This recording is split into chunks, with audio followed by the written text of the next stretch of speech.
Meus amigos, bom dia.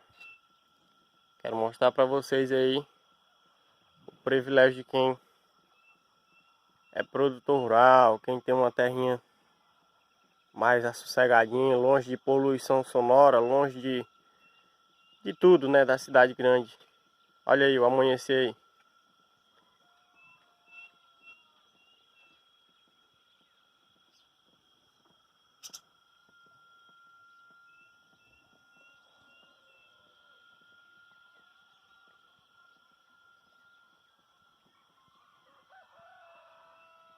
Eita, trem gostoso.